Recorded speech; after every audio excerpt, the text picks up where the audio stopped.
Hello जी, अस्सलाम वालेकुम। कैसे हैं आप सब? उम्मीद करते हैं सब खैरियत से होंगे। और आज हम बात करेंगे जो कि हमने पिछले 4 व्लॉग्स पोस्ट किए थे, ट्रैवल व्लॉग्स, जो कि मेरी ज़िंदगी के पहले व्लॉग्स थे। और उम्मीद करते हैं आपको पसंद तो आए होंगे, क्योंकि कमेंट की तो बरछार लग गई थी और मुझे एक्सपेक्ट नहीं था कि इतने आप लोगों ने पसंद करना है। खैर, बात करते हैं। अभी आज हम करेंगे 4 टॉपिक्स पे बात, जो कि वीडियो लंबी करेंगे, लेकिन अगर आप ट्रैवल करना चाह रहे हैं या बाइक अपग्रेड करना चाह रहे हैं या तो कैमरा इक्विपमेंट लेना चाह रहे हैं, तो आपके लिए काफ़ी हेल्पफुल रहेगी। और ट्रैवल के अंदर ये 4 चीज़ें काफ़ी ज़रूरी होती हैं, तो हम बात इसी के बारे में करेंगे। तो बिना देर के टॉपिक पे आते हैं। और सबसे पहली बात हम करते हैं जी ख़र्चे की। अच्छा, ख़र्चा ये इस तरह था कि हम यहाँ से जब निकले हैं और तो हमारी जेबों में 15-15 हज़ार रुपया था। ठीक है, 15 हज़ार रुपया ज़ाहिर बात है कि आप लोगों को लगेगा कम है, लेकिन मैं आपको छोटी सी बात गाइड कर दूं कि ये सफ़र करने के बाद मुझे कंफर्म हो गया कि ये 15,000 बहुत ज़्यादा थे। और मैंने इससे पहले पोल भी लगाया था, मैंने आप लोगों से पूछा था कि कितने खर्चा आ गया होगा। काफ़ी पाकिस्तानी भाइयों ने गैस किया और काफ़ी भाइयों का गैस भी अच्छा रहा, लेकिन कुछ लोगों ने नहीं सही बताया, तो आज मैं इसमें बता रहा हूँ। तो उसमें से 5-5 हज़ार रुपया हमने असद को दे दिए। हम 4-5 कज़न गए थे, जिसमें से हम 2 सके भाई और बकाया कज़न थे 3।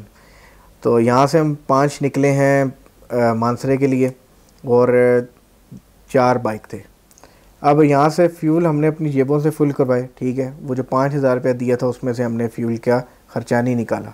यहाँ से टंकियाँ फुल कराई और यहाँ से सीधा गए खानपुर पे से पहले टेक्सला पे जाके हमने पेट को आसरा देने के लिए वहाँ पे चाट और चने वगैरह खा लिए, साथ में पकोड़े थे, जो कि 300 रुपये खर्चा आया था। और फिर आगे जाके नमाज़ पढ़ी, नमाज के बाद आगे निकले हैं, सीधा जाके एबटाबाद ब्रेक मारी। एबटाबाद में हमने खाए चपली कबाब, जो कि वहाँ के काफ़ी फेमस हैं, और हमने उसी को फोकस रख के वहाँ से चपली कबाब ख़रीदे, जो कि 750 रुपये खर्चा आया था हमारा। और वहाँ से हमने आगे निकल गए मियाँ जी होटल पे जाके हमने चाय पी, जो कि 40 रुपये का कप था, और 5 बंदों का हिसाब लगा लें कितने की चाय हमने चाय पी ली। और फिर वहाँ से चले गए मानसरा में घर जाके स्टे किया। स्टे करने के बाद सुबह हमने किया नाश्ता हमने घर में किया था। वहाँ से मेरा कज़न, जो छठा कज़न था, वो था जैन, वो कहता है मैं अभी चलूँगा तुम लोगों के साथ। उसने अपना बाइक तैयार कर लिया और फिर उसने कहा अब मेरे पैसे भी ऐड कर लो, मैं भी इस हिस्से में आता हूँ, तो जो बरकत हुई सबके साथ डिवाइड हो जाएगी। उसने भी अपने पैसे ऐड करवा लिए।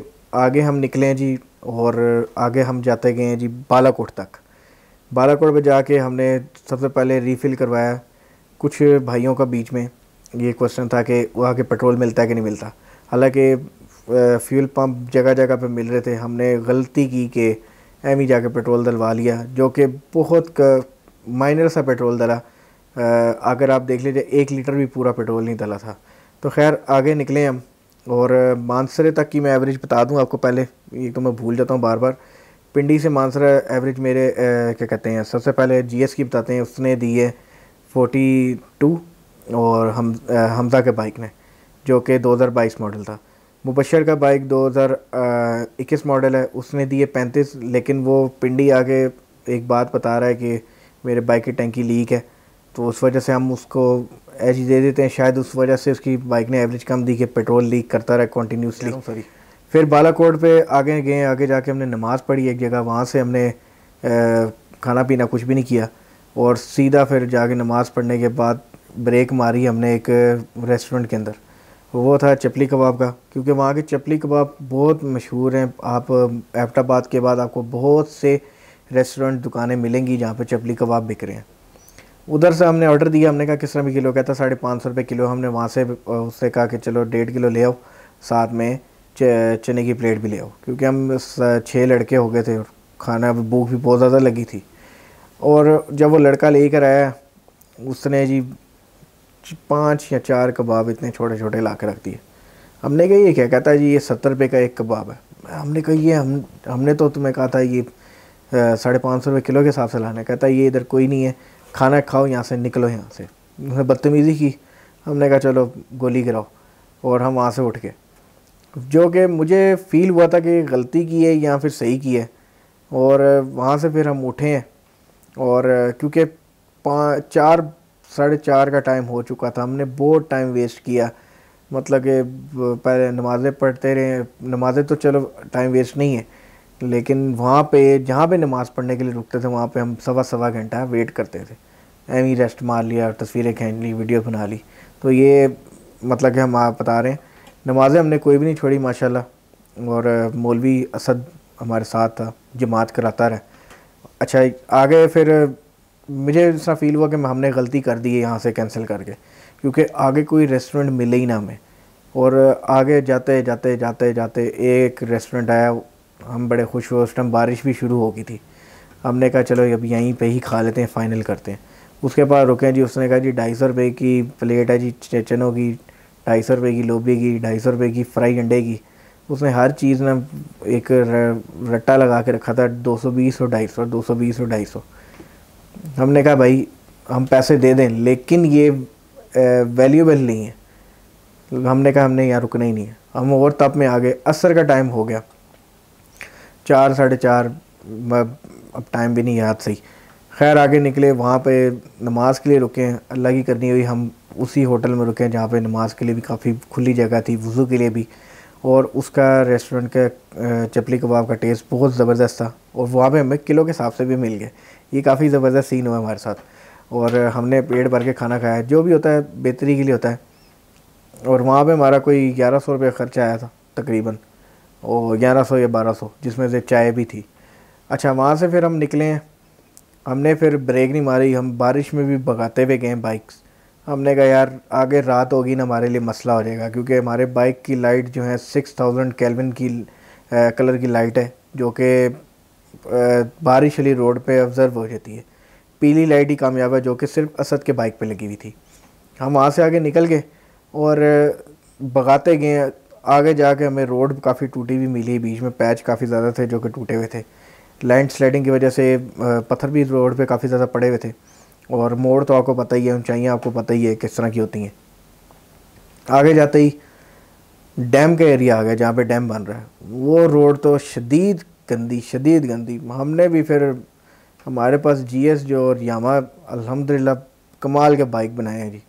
हमने तो रोका ही नहीं खड्डों में, हमने मार मार बाइक भगाया। ठीक है, कुछ ऐसी जगह आई थी जहाँ पे आप समझ लें कि ये रोड के ऊपर ना इस तरह स्टेप बना हुआ है, उसके ऊपर से जब टायर हिट करता था ना, पूरा बाइक झटका लेता था। एक मतलब इस तरह लगता था कि यार रिम टूट गया भाई, या रिम टेढ़ा हो गया उन्हें, इतने ज़ोर ज़ोर से बाइक हमने मारे। लेकिन बहुत ज़्यादा अच्छी बात है, शुक्र करना चाहिए हमें अल्लाह का कि हम सेफली नारान तक पहुंच गए। खैर ग्लेशियर बीच में आते रहे हैं, वो ग्लेशियर कह रहा हूँ सॉरी, हाँ ग्लेशियर भी आए थे, और वाटरफॉल काफ़ी आती रही है, जिसकी वजह से कपड़े काफ़ी गीले हो गए थे हमारे। खैर हम नारान पहुँचे, और वहाँ पे हमने सबसे पहले कमरा बुक करवाया। और कमरा बुक इस तरह हुआ कि हमें काफ़ी मुनासिब कमरा मिल गया। जबकि मैं बताता हूँ कि हम, जैसा आपको बताया ना कि ईद के 5वें दिन गए हैं, ठीक है, मतलब कि उस टाइम पीक डेज़ ही थे, फिर भी काफ़ी मुनासिब मिल गया। हमने फ्रंट के होटल पहले चेक किए, बाज़ार के अंदर जो थे उनका 5000 से लेकर 8000 तक रेट था, और जो कि पीछे पीछे थे वो 4000, 5000, 4000, 3000 इस तरह मिल रहे थे। तो एक नया होटल बना था ग्रीन लाउंज के नाम से, उन्होंने काफ़ी ज़्यादा मुनासिब रेट बताया। तो लड़ाई नहीं सॉरी बहस करते करते 3700 रुपये में 2 रातों के लिए हमें होटल मिल गया। रूम बिल्कुल नए बने हुए थे, फर्निश थे, और बेड बिस्तरे सब कुछ मिले थे। बीच में आपको ब्लॉग के अंदर सारी डिटेल पता लग जाएंगी जो मैंने बात की है उसके अंदर, आप जाकर ज़रूर चेक करना। और मैं आपको शॉर्टली बता रहा हूँ, 3700 में ये हो गया। फिर उसके बाद हमने एक लिडो ख़रीदी, और वो भी बैठ के हमने उधर खेली सही। फिर रात के 11 बजे जाके हमने मून रेस्टोरेंट पे जाके खाना खाया, और खाना इस तरह था कि यार दिल ही टूट गया कसम से। आपको मैं रिकमेंड करूँगा आप जब भी जाएँ मून रेस्टोरेंट वगैरह ना जाना, क्योंकि बहुत कॉस्टली है और टेस्ट ख़राब तो नहीं है, लेकिन ओके ओके है। सीन ऐसा हुआ कि हमने कढ़ाई मंगवाई, और कढ़ाई साथ में नान का बड़ा रोला हुआ, खमीरी रोटी उन्होंने 50 रुपये की हमें दी एक, और जो साथ पतीली रोटी थी वो मेरे ख्याल से 35-40 रुपये की थी। अच्छा, साथ में कोल्ड ड्रिंक और चाय, ये कोई 2400 रुपये हमारा ख़र्चा बना। तो वो दिल कहाँ से टूटा, वो जब उसने सर्विंग की ना, सर्व किया हमारे सामने, वो डोंगे के अंदर लेके आ गया कढ़ाई, जो कि बहुत ही अजीब लगे। हमने कहा यार कढ़ाई के अंदर लेके आना था, कहता है हम कढ़ाई में नहीं करते सर। मैं कहा अच्छा चलो ठीक है।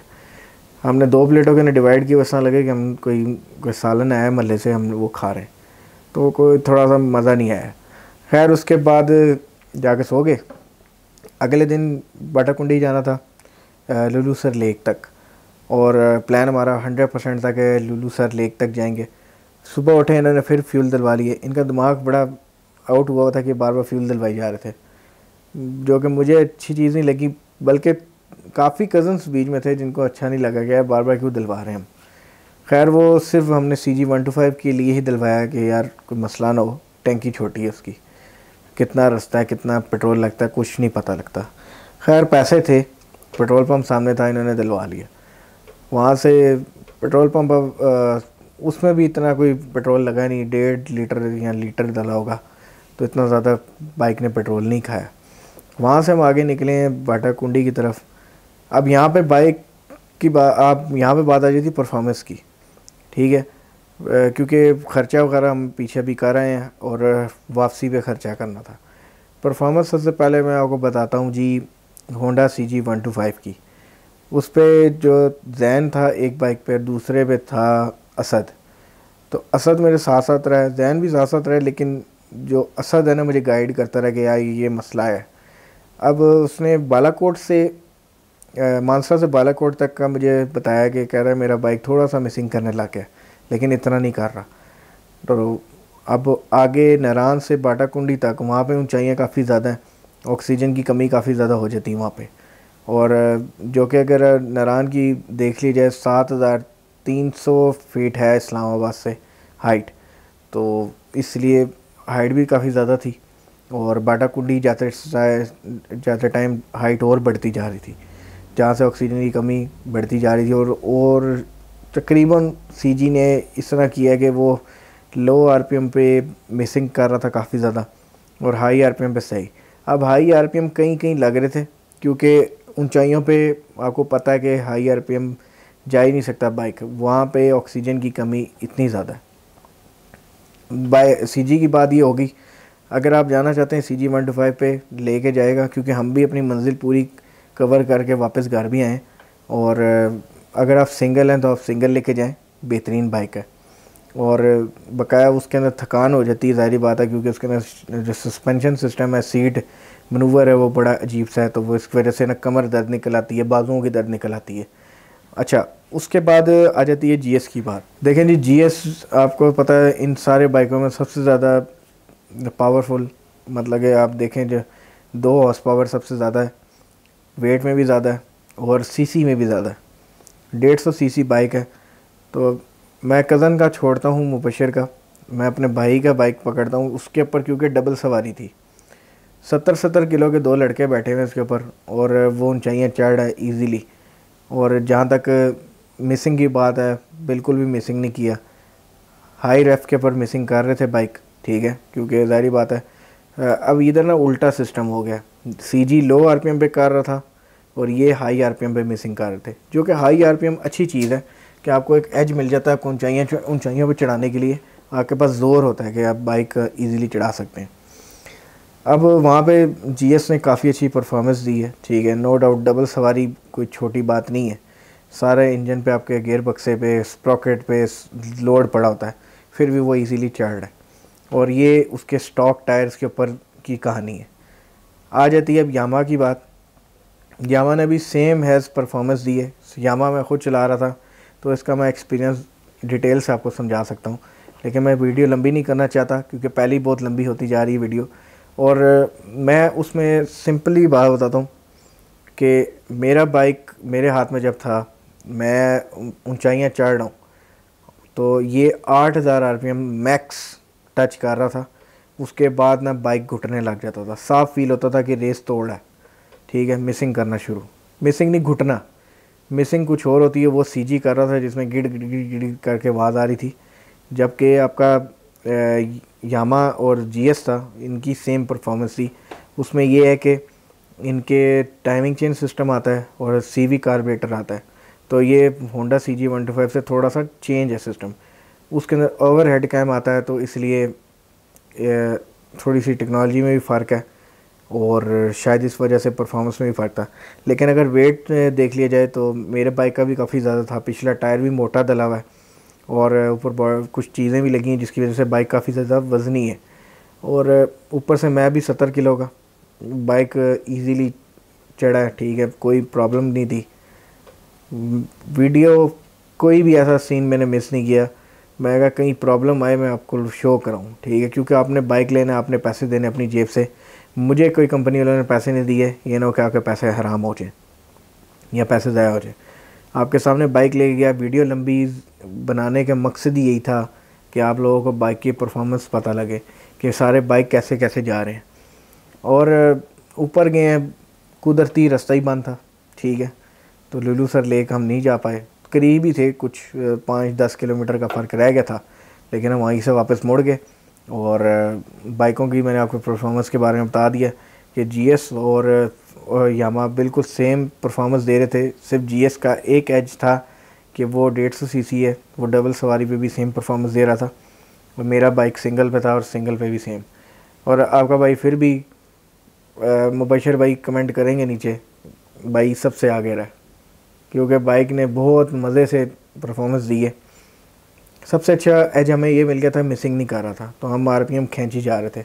ऊंचाइयों पे इसने बादशाह दिखा दिया। जितना बदनाम इधर हुआ था कि 100 से ऊपर नहीं जाता, लेकिन उधर इसने अपने पैसे पूरे कराए। ऑफ रोडिंग में बेस्ट चला, ठीक है, और उसके बाद फ्यूल एवरेज में सबसे आगे रहा, ठीक है, 44 एवरेज दी इसने फ्यूल एवरेज, तो काफ़ी अच्छी एवरेज बनती है। और बकाया व्लॉग्स के अंदर मैंने आपको बताया कि सब कुछ मैंने डिटेल से बताया हुआ है, तो आप वो जाके देख सकते हैं। मैंने खाली खर्चे के लिए आपको दिखाई है वीडियो।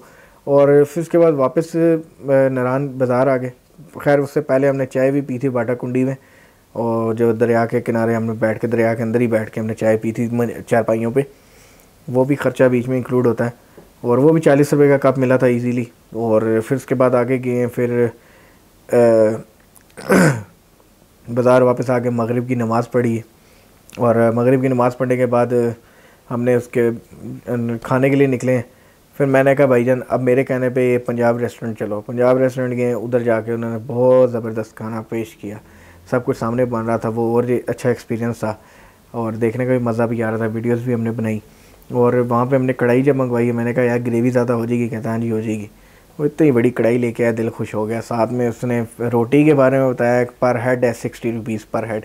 पर हेड का ये होता है कि आप एक मरतबा 60 रुपीज़ दे दो, रोटियां जितनी मर्ज़ी खाते जाओ।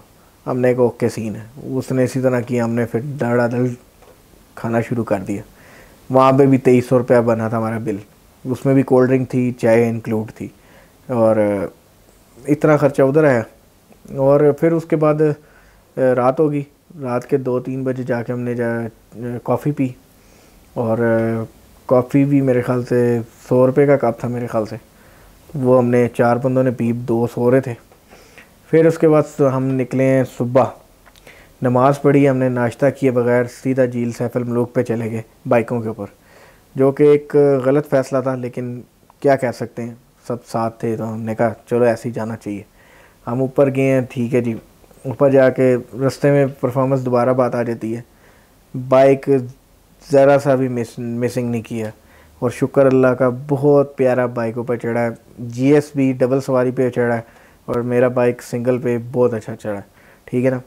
और क्योंकि मैं अभी ये बता रहा हूँ कि 125 कैटेगरी के अंदर बेस्ट रहा है, ठीक है। और जो CG125 थे वो बहुत ज़्यादा मिसिंग कर रहे थे, शदीद मिसिंग कर रहे थे, लेकिन चढ़ रहे थे, ठीक है। तो वो आपके सामने ही हम सारे ऊपर गए हैं, लेकिन जो परफॉर्मेंस थी बहुत ज़्यादा लो हो चुकी थी CG125 की। और जहाँ तक इन दोनों बाइक्स की बात है, ये काफ़ी बेहतरीन चलते हैं। और आपने वीडियो अगर नहीं देखी झील सैफुल मलूक की, वो सबसे बेस्ट और सबसे एग्रेसिव वीडियो आपने जाकर ज़रूर देखनी है। उसके अंदर आपको पता लगेगा कि हमने कितनी गंदी ऑफ रोडिंग की है, जो कि जीप का रास्ता था और हमने बाइकों पे कवर किया। नॉन स्टॉप बाइक को इस तरह चढ़ाना, RPM हाई रखना, ठीक है, बहुत मज़ा आया उधर राइड करने का। तो मैं रिकमेंड नहीं करता वैसे तो जाने के लिए, क्योंकि आपके बाइक की माँ बहन हो जाती है उधर।